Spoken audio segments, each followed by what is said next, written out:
প্রকৃতির এক নারকীয় ধ্বংসযজ্ঞের সাক্ষী হল ফিলিপাইন।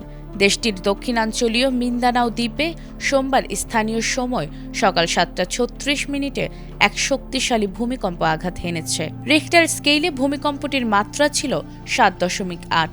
শক্তিশালী এই কম্পনের ফলে ফিলিপাইনে এখন ভয়াবহ অবস্থা বিরাজ করছে। সময় যতই গড়াচ্ছে ততই বাড়ছে আহত ও নিহতের সংখ্যা।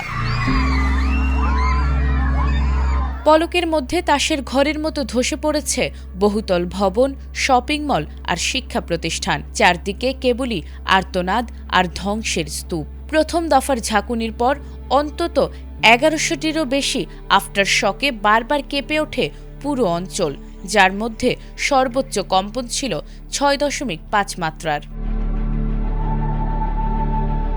শক্তিশালী এ ভূমিকম্পে এখনো পর্যন্ত নিহতের সংখ্যা বেড়ে দাঁড়িয়েছে 37 জনে। তবে সময়ের সঙ্গে সঙ্গে ধ্বংসস্তূপ থেকে বের হয়ে আসছে একের পর এক মরদেহ, আর তাই মৃতের সংখ্যা আরও বাড়তে পারে বলে ধারণা করা হচ্ছে। স্মরণকালের ভয়াবহ এই দুর্যোগে আহত হয়েছেন শত শত মানুষ। এখনও নিখোঁজ রয়েছে বেশ কয়েকজন। এছাড়াও প্রায় 10,000 মানুষ নিজেদের ঘরবাড়ি হারিয়েছেন। দেশটির সিভিল ডিফেন্স দপ্তরের সর্বশেষ তথ্য অনুযায়ী সবচেয়ে বেশি ক্ষয়ক্ষতি হয়েছে সকস্কারজেন ও দাভাও অক্সিডেন্টাল প্রদেশে। কেবল সকস্কারজেন অঞ্চলেই ধসে পড়া ভবনের নিচে চাপা পড়ে প্রাণ হারিয়েছেন 33 জন। ভূমিকম্পের তীব্রতায় উপকূলীয় সারাঙ্গানি প্রদেশের বিদ্যুৎ, ইন্টারনেট ও পানি সরবরাহ ব্যবস্থা সম্পূর্ণ ভেঙে পড়েছে।